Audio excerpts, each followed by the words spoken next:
आज की जो वीडियो आप देखने जा रहे हैं वो है न्यू मेट्रो सिटी गुजर खान की बैलेटिंग के बारे में। हाल दो इसके ऊपर काफ़ी सारी वीडियोस बन चुकी हैं, उनके बारे में भी शॉर्टली मैं जिक्र करूंगा। इसी प्रोजेक्ट के अंदर इंटर होना चाहिए, किन चीज़ों को देख के एग्ज़िट लेना चाहिए ताकि आप ने जो प्रॉफिट गेन किया आगे इन्वेस्टमेंट करनी है, तो स्पेशली उन लोगों को गाइड करने के लिए वीडियो है।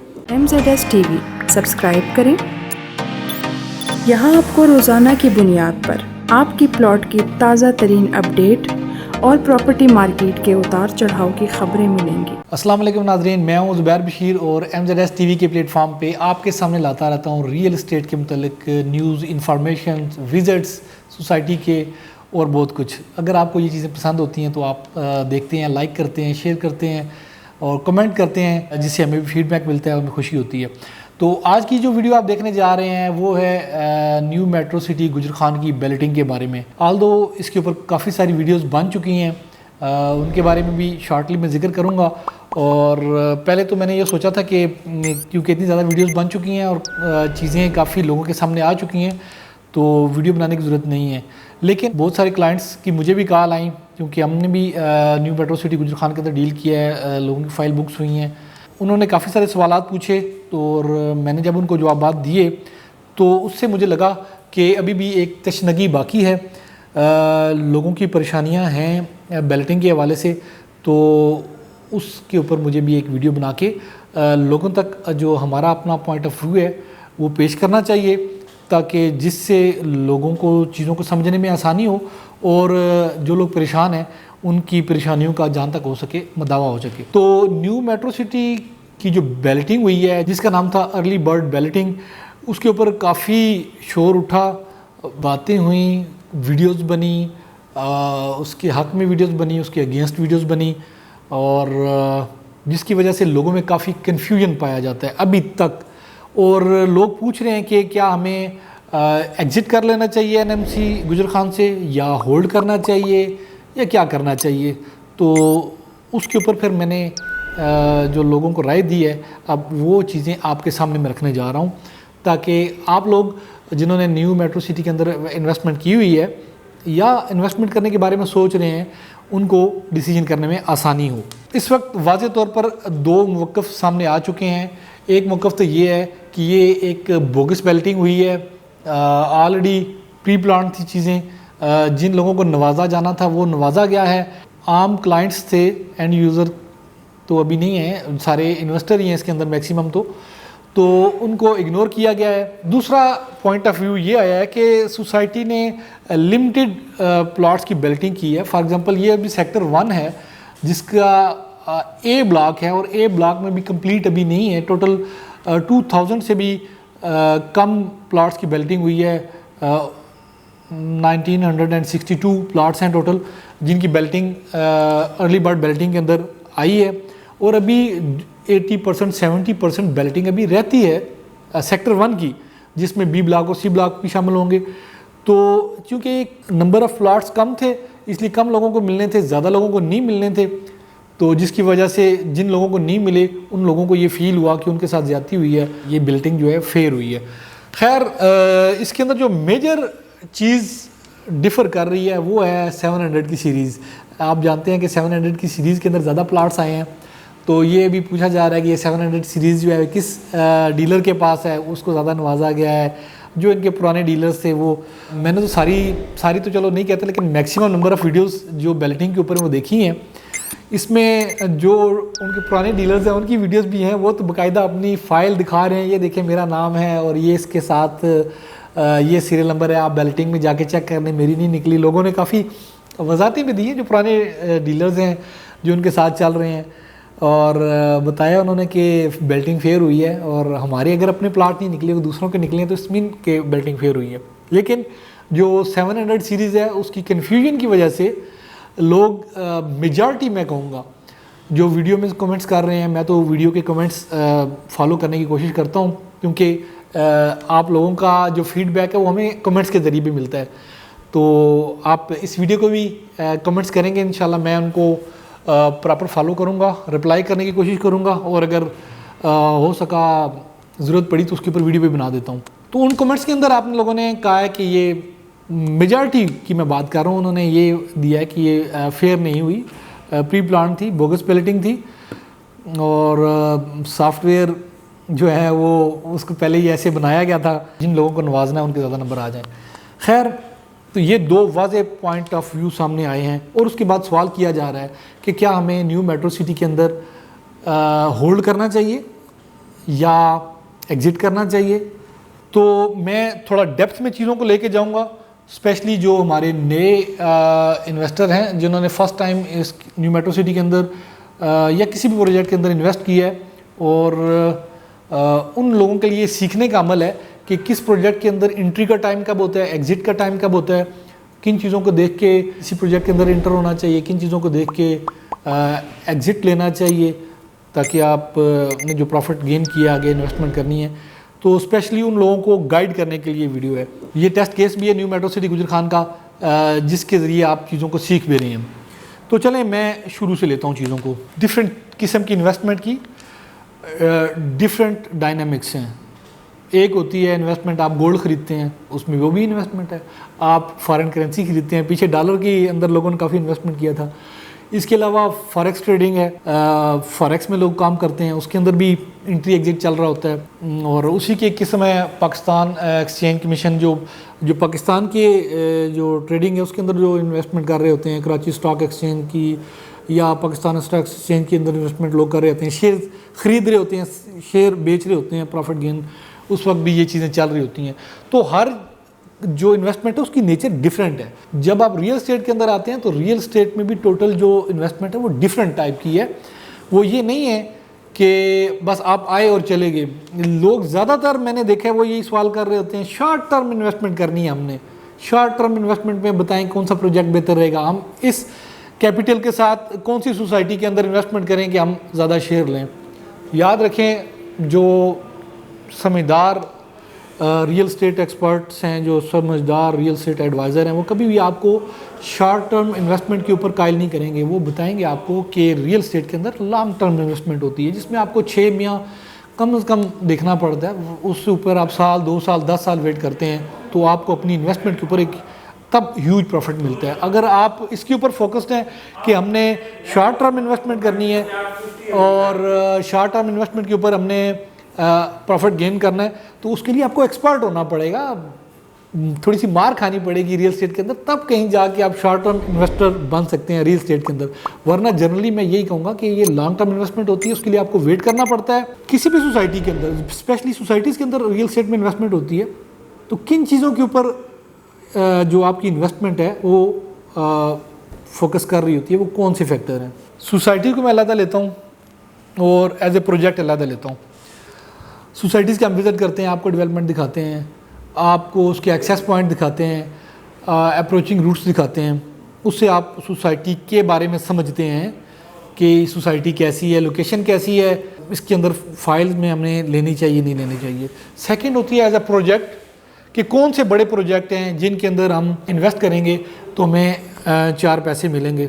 पैसों के लिए लगे हुए ना, बिज़नेस है तो बिज़नेस को बिज़नेस के हिसाब से देखें, इमोशनल होने की ज़रूरत नहीं होती इसमें। जो लोग मेरे रेगुलर वीडियोस देखते हैं वो मुझसे पूछते हैं तो मैं उनको एक पैमाना देता हूँ कि इस पैमाने के ऊपर आप परखें, अगर उस पैमाने के ऊपर वो चीज़ पूरी उतर रही है तो इन्वेस्ट करें, अगर आप उस पैमाने के ऊपर चीज़ पूरी नहीं उतर रही ना इन्वेस्ट करें। तो वो सबसे पहली चीज़ होती है मैनेजमेंट, सेकेंड चीज़ होती है डेवलपमेंट, तीसरी चीज़ होती है डिलीवरेंस। इन तीनों चीज़ों को आप परखें पैमाने के ऊपर और उसके बाद आप उसके अंदर इंटर होने का फैसला करें।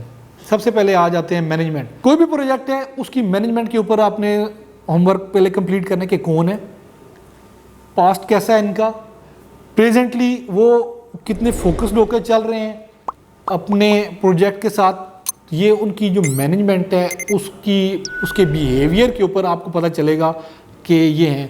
कैपिटल स्मार्ट सिटी है, हबीब रफीक ग्रुप है, बहुत बड़ा नाम है, ठीक है आप आंखें बंद कर लेते हैं। ये इसी तरह बैरिया टाउन है, मलक रियाज का नाम है, ओके ठीक है गो एड। इसी तरह ये न्यू मेट्रो सिटी है, इनके प्रोजेक्ट्स हैं, ठीक है ये मलक रियाज का नवासा है और इसने 2-3 प्रोजेक्ट किए हैं, ये तीसरा प्रोजेक्ट है, ओके समझ आ गई। इसी तरह बाकी प्रोजेक्ट्स हैं, सम टाइम बिल्कुल ही नया प्रोजेक्ट है, नया नाम है, तो उसके ऊपर भी आप देखते हैं कि यार नया नाम क्या डिलीवर कर पाएगा नहीं कर पाएगा। तो ये मैनेजमेंट की जो एक्टिवनेस है उसका मुतहरकपन, वो आपको डिसाइड करने में आसानी देगा कि इसके साथ चलना चाहिए नहीं चलना चाहिए। दूसरा स्टेप होता है डेवलपमेंट। किस लेवल की डेवलपमेंट है? टॉप लेवल डेवलपमेंट हो रही है, सब स्टैंडर्ड डेवलपमेंट है, या बराए नाम डेवलपमेंट है? जस्ट गेट बना दिया, एक बुलेवार्ड बना दी, ये भी डेवलपमेंट के अंदर काउंट होती है, लेकिन ये जस्ट डेवलपमेंट है जी कि गेट बना, उसके साथ बुलेवार्ड बन गई है। और अच्छी डेवलपमेंट आपको नज़र आएगी कि प्रॉपर साइजेस की गलियां कटी होंगी, सीवरेज का काम आपको साथ नज़र आ रहा होगा वीडियोस में, अंडरग्राउंड इलेक्ट्रिसिटी है, फाइबर केबल्स के बारे में प्रॉपर होगा, गेटेड कम्युनिटी है, स्मार्ट फीचर्स हैं नहीं हैं, और सिक्योरिटी कैमरास लेवल्स का किस तरह का है। तो ये चीज़ें उसकी डेवलपमेंट के बारे में आपको डिस्क्राइब करेंगी, तो आपको समझने में आसानी होगी। थर्ड आ जाता है पॉइंट, वो है डिलीवरेंस। ये भी बहुत इंपॉर्टेंट फैक्टर है किसी भी सोसाइटी को जज करने के लिए कि डिलीवरेंस के ऊपर वो सोसाइटी कहाँ पे खड़ी है। उन्होंने कहा जी कि हम 2 साल के अंदर डिलीवर करेंगे, 4 साल के अंदर चीज़ों को डिलीवर करेंगे, हम इस टाइम पे बैलेटिंग करेंगे, इस टाइम पे पोजीशन देंगे और इस टाइम पे लोग अपने घर बना सकते हैं वहाँ पे। तो ये डिलीवरेंस का फैक्टर होता है।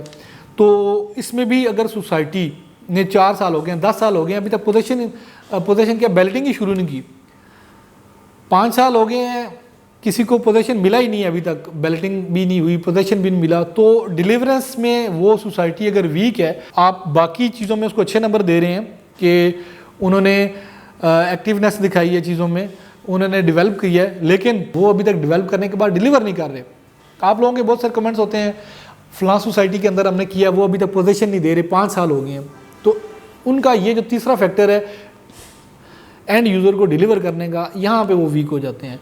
तो इन चीज़ों की स्टडी के बाद आप किसी सोसाइटी के बारे में जज कर सकते हैं कि ये सोसाइटी कहाँ पे स्टैंड कर रही है, और अपनी इन्वेस्टमेंट के बारे में आप एक मैच्योर फैसला ले सकते हैं कि अभी हमने एग्जिट करना है या किसी प्रोजेक्ट में इंटर करना है। तो अभी आ जाए जो केस स्टडी हमारा चल रहा है, न्यू मेट्रो सिटी गुजरखान, इसकी बैलेट हुई है और बैलेट में 1962 प्लाट बैलेट हुए हैं और बहुत सारे लोगों के बैलेट नहीं हुए हैं।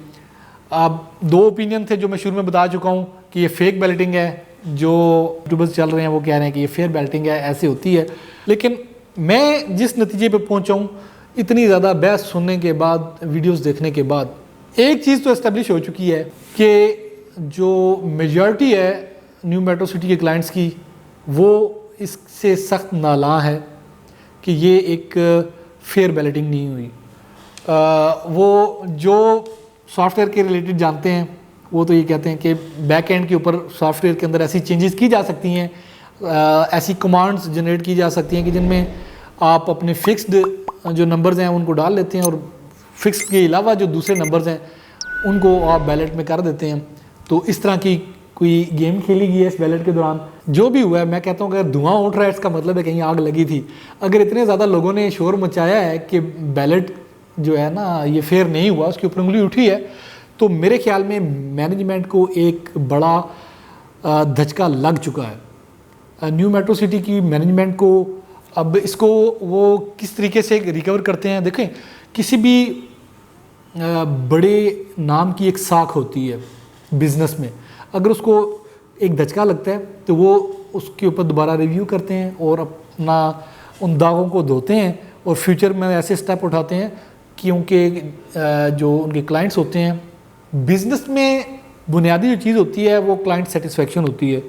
किसी भी यूरोपियन स्टैंडर्ड में तो आप जानते हैं जो क्लाइंट सेटिस्फेक्शन के लिए क्लाइंट केयर, कॉल बैक, ये सारी चीज़ें फीडबैक चल रही होती हैं और उसके मुताबिक वो अपनी पॉलिसीज़ को लाइन अप करते हैं ताकि फ्यूचर में उनके क्लाइंट्स उनको गिला ना करें।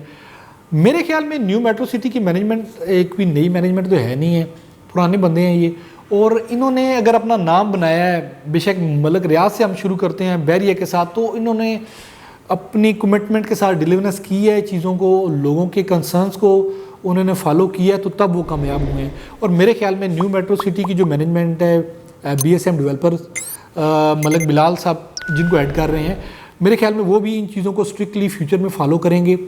जो कुछ हो चुका है इससे वो सबक सीखेंगे। नेक्स्ट जो बैलेट्स आ रहे हैं सितंबर में, नवंबर में, दिसंबर में कंटिन्यू बैलेट्स आएंगे, वो ग्रैंड बैलेट्स आएंगे, मेरे ख्याल में वो इन चीज़ों को अब स्ट्रिक्टली फॉलो करेंगे, चाहे वो उनको मैनुअल बैलेटिंग के ऊपर आना पड़े, बहुत सारी पर्चियाँ बनाएं, बहुत सारे डब्बे, और जैसे आप मुख्तलिफ जगह पे देख रहे होते हैं टीवी प्रोग्राम्स के अंदर भी, तो पर्चियाँ निकल के तो वो नाम पड़े जाते हैं। खैर व्हाट्सएवर उनको करना पड़े, उनको करना चाहिए, ताकि जो उनके क्लाइंट्स हैं, उनके एंड यूज़र्स हैं, यही इनका आप कह लें कुल सरमाया होंगे, क्योंकि इनके फीडबैक के ऊपर ही आगे प्रोजेक्ट के अंदर इन्वेस्टमेंट्स का इन्हिसार होगा। मैनेजमेंट के हवाले से तो ये बात होगी कि मैनेजमेंट को फ्यूचर में इन चीज़ों को देखना पड़ेगा सीरियसली, और ऐसे मेजर्स लेने पड़ेंगे कि जो नेक्स्ट बैलेट्स होने जा रहे हैं नेक्स्ट मंथ्स के अंदर, नेक्स्ट ब्लॉक्स के ए ब्लॉक है, बी ब्लॉक है, सी ब्लॉक है, जो भी ब्लॉक्स आ रहे हैं, तो उसके अंदर जो क्लाइंट है वो 100% सेटिस्फाई हो कि जी ये फेयर बैलेट हुआ है, और लोगों को रैंडम बैलेट में नाम आए हैं, जैसे भी आए हैं उनका। अब मैं आ जाता हूँ जो व्यूवर्स मेरे सुन रहे हैं उनके ऊपर कि वो उनको क्या करना चाहिए। याद रखें, बिजनेस के अंदर जैसे मैंने पहले बताया, इमोशनल डिसीजन नहीं होते हैं, प्रॉफिट एंड लॉस के ऊपर देखा जाता है। ठीक है, एक स्टेप एस्टेब्लिश हो चुका कि बैलेट के पॉइंट के ऊपर वहाँ पे आपको खामियां नज़र आ रही हैं, लेकिन क्या आपको फ्रॉम स्टार्ट टू एंड आपको सब कुछ बोगस नज़र आ रहा है? आप एग्जिट करना चाह रहे हैं, आप लास्ट के ऊपर एग्जिट करना चाह रहे हैं, आपने एक फ़ाइल ख़रीदी 4,50,000, उसके ऊपर आपने 20-40 हज़ार ओन दिया, तो आप अगर ये सोच रहे हैं कि बैलेट अनफेयर है लिहाजा मैं निकलना चाह रहा हूँ, तो I think it's not a wise decision कि आप जज्बात में आके एक गलत डिसीजन लें। मैं कभी भी इस चीज़ को पुश नहीं करूँगा, उसमें आपका नुकसान है। हो सकता है दूसरे डीलर्स हों कहीं भी, ठीक है, अगर आप एग्जिट करना चाहते हैं तो ये मार्केट का रेट है, आप हमें फ़ाइल दें, हम आपको पैसे भिजवा देते हैं, हमारे ट्रांसफ़र जब होगा हम ट्रांसफ़र करा लेते हैं। तो ऐसा कभी मत कीजिएगा। इस तरह की भी चीज़ चलती है सब। ये तो न्यू मेट्रो सिटी के बारे में ऐसा नहीं कहता, लेकिन जो मेरा पास्ट एक्सपीरियंस है उसमें सोसाइटीज़ की तरफ से ये हवा चलाई जाती है फाइल्स बैक करने के लिए कस्टमर से, और माइनस पे लेके जाने के लिए कि मार्केट थोड़ी सी नेगेटिव हो रही है, और ख़ुद सोसाइटी जो है ना बाय बैक करती है फाइल्स को, और उसमें टोटली कस्टमर्स का नुकसान होता है। और मैं कभी भी इस स्टेप को एनकरेज नहीं करूँगा किसी भी स्टेज पे ऊपर। जैसे कि मैं अपनी गुफ्तगू में आपको बता चुका हूँ, शॉर्ट टर्म डिसीजन नहीं होते, real estate long term investment का नाम होता है। 6 महीने साल तो आपको एटलीस्ट भी, शॉर्ट टर्म भी आप कहते हैं तो आप 15 दिन की इन्वेस्टमेंट तो नहीं कह रहे, 20 दिन की या 2 माह की इन्वेस्टमेंट तो नहीं कह रहे, आप 6 माह साल तो देखेंगे ना। देखो 6 माह साल के अंदर अगर बैलेट्स आ रहे हैं, आप उन बैलेट्स को देखें, उसके बाद आप डिसीजन करें कि हमने क्विट करना है, एग्जिट करना है या होल्ड करना है। तो मेरे ख्याल में अब बाकी पॉइंट्स के ऊपर मैं आपको इशारा कर देता हूँ। क्या इससे पहले किसी सोसाइटी ने 2 माह के अंदर बैलेटिंग का ऐलान किया? 4-4 साल गुजर जाते हैं, सोसाइटीज़ बैलेट नहीं करती, लोग शोर मचाते हैं कब बैलेटिंग होगी, कब बैलेटिंग होगी। वो इकट्ठा बैलेट करते हैं, और जो खुशनसीब आ गए और अपना नाम रोशन कर देते हैं 5 साल 10 साल के बाद कि हमने बैलेट कर दिया। तो मेरे ख्याल में इससे पहले किसी सोसाइटी ने, किसी प्रोजेक्ट ने 2 माह का टाइम फ्रेम दे के बैलेट का कहा ही नहीं, और अगर कहा भी है तो किया नहीं। तो इसके ऊपर तो उनकी दाद बनती है कि इन्होंने 20 अगस्त की बैलेटिंग का नाम दिया, तो 20 अगस्त को इन्होंने बैलेटिंग की, ठीक है, उसके ऊपर उंगलियां उठ रही हैं। उसके बाद उन्होंने कहा कि हम 2 साल के पेमेंट प्लान के अंदर लोगों को डिलीवर करेंगे। क्या वो करते हुए नज़र आ रहे हैं? देखें, उनके ऊपर उंगली उठी। न्यू मेट्रो सिटी का एनओसी नहीं है, बहुत बड़ा ऑब्जेक्शन था, जिसकी वजह से क्लाइंट एक दफ़ा रुका कि हम इसके अंदर इन्वेस्टमेंट करें ना करें, लेकिन लोगों को था कि ये एक बहुत बड़ा नाम है और ये अपनी एनओसी क्लियर कर लेंगे। तो आपने देखा उन्होंने दिनों के अंदर अपनी एनओसी का इशू सॉल्व किया। बिल बोर्ड भी लग रहे हैं, टीवी के ऊपर कमर्शियल्स भी चल रहे हैं, अब उनके लीगल जो चैनल्स हैं वो सारे क्लियर हो चुके हैं। अगर वो इतने कमिटेड हैं अपने लीगल स्टेटस को क्लियर करने के साथ, तो मेरे लिए ख्याल में वो आगे आपको डिलीवर करने में भी सुस्ती नहीं दिखाएंगे, वो डिलीवर करेंगे। सेकंड, डेवलपमेंट का काम, चंद माह के अंदर इतनी मशीनरी वहाँ पे डेवलपमेंट का काम शुरू कर चुकी है। इट्स मीन कि वो डेवलपमेंट के ऊपर सीरियस हैं। जो डेवलपमेंट आगे बढ़ेगी हम आपको वीडियोस में दिखाएंगे कि मेन बुलेवार्ड कितनी बनी है, सीवरेज कैसा डला है, और गेटेड कम्युनिटी के ऊपर क्या पोजीशन है। मेरे ख्याल में जैसे उन्होंने सराय आलमगीर के अंदर चीज़ें बेहतर डिलीवर की हैं, वो यहाँ पे भी अपनी लेगेसी को फॉलो करेंगे, कंटिन्यू करेंगे और यहाँ पे भी डिलीवर करेंगे। लीगल स्टेटस क्लियर करते हैं, डेवलपमेंट के फैक्टर को वो काउंट करते हैं तो अभी आगे आ जाता है डिलीवरेंस। चंद माह के अंदर डिलीवरेंस का भी स्टेटस आपके सामने आ जाएगा। ये जो बैलेटिंग हो रही है ये भी डिलीवरेंस का ही एक फेज़ है कि उन्होंने बैलेट किया और आपको प्लाट नंबर दे दिए। ज़्यादातर जानते हैं आप कि बहुत सारी सोसाइटी में लंबी सारी लिस्ट निकलती है फाइल्स की और उनमें बहुत कम खुशनसीब होते हैं कि जो पेमेंट्स डाल के और 50% पेमेंट के ऊपर बैलेट होगा और उनका प्लाट नंबर लगना शुरू होता है। अब ये भी तो देखें कि आपने अभी 1/4 हिस्सा, अगर 19,90,000 का प्लाट है और आपने अभी 4,50,000 पे किया और आपका बैलेट में जिन खुशनसीबों का नाम आ गया है या अभी अगले चंद माह के अंदर आ जाएगा, चंद माह के अंदर आपने कितने पैसे डाल देने हैं, 50% अमाउंट तो आपने फिर भी नहीं डालनी, लेकिन सोसाइटी फिर भी आपको बैलेट करके प्लाट नंबर दे रही है तो ठीक है यार, उनसे गलती हो गई है बच्चे से, तो अभी उनकी जान तो नहीं लेनी ना। लेकिन अगर बाकी 10 में से 9 पॉइंट के ऊपर वो आपको डिलीवर कर रहे हैं तो आप उनको भी तो काउंट करें। देखिए, हम डिसीजन करने में हम पाकिस्तानी लोग जज्बाती क्यों हो जाते हैं? बिजनेस कर रहे हैं ना, तो बिजनेस में आप इमोशनल ना हो, आप भी बाकी 10 के साथ 9 चीज़ों को काउंट करें, उनकी डेवलपमेंट को चेक करें, उनकी एनओसी के स्टेटस के ऊपर उनका काम चेक करें, उनकी बाकी कमिटमेंट भी चेक करें। अगर एक नंबर आप काट भी रहे हैं, 10 नंबर उनको मिल रहे हैं, तो उस हिसाब से आप अगर काउंट करते हैं तो फिर भी आपका यहाँ से एग्जिट करना नहीं बनता। बाकी वक्त रुक तो नहीं गया, ख़त्म तो नहीं हो गया, सोसाइटी कहीं भाग भी नहीं गई, मैनेजमेंट कहीं गायब तो नहीं होगी, सारी चीज़ें इधर ही हैं, मौजूद हैं। तो आने वाले स्टेप्स जो हैं वो आपको बता देंगे कि क्या डिसीजन बेहतर होना था। मेरे ख्याल में जो मेरा ज़ाती तजर्बा है, यहाँ पे चीज़ें डिलीवर होंगी। जिन लोगों ने इन्वेस्टमेंट की है उनको एक अच्छा प्रॉफिट मिलेगा, चाहे जिन्होंने अभी इन्वेस्टमेंट की है, चाहे वो आगे कमर्शियल में करने जा रहे हैं या चाहे नेक्स्ट प्रोजेक्ट्स में करेंगे। क्योंकि मुझे लग रहा है कि जैसे उन्होंने पहले चीज़ें डिलीवर की हैं, अभी भी डिलीवर करेंगे और फ्यूचर में भी, क्योंकि वो अपनी लेगेसी को उन्होंने लेके चलना है। जो बैलेट के ऊपर एतराज़ात हुए हैं वो इनको स्ट्रिक्टली देखेंगे और फ्यूचर में इन चीज़ों को भी ठीक करेंगे और अपनी बाकी चीज़ें जैसे वो लेके चल रहे हैं लोगों को डिलीवर करेंगे और प्रोजेक्ट को कामयाब करेंगे। मुझे कहा जाता है कि मैं जो है ना ज़्यादा होपफुल रहता हूँ चीज़ों में, पूरी उम्मीदी की थोड़ी एवरेज मेरे अंदर ज़्यादा है।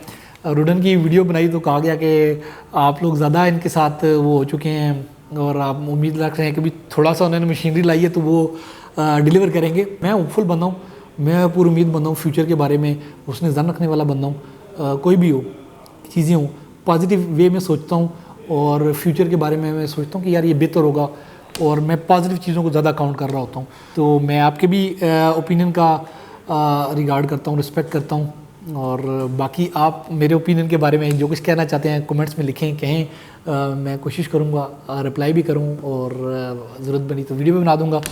तो व्यूअर्स, ये थी आज की वीडियो जिसमें मैंने आपके सामने न्यू मेट्रो सिटी की बेल्टिंग और बेल्टिंग के बाद आने वाली चीज़ों के ऊपर आपके सामने सारी चीज़ें खोल के रखी हैं। उम्मीद है आपको पसंद आई होंगी।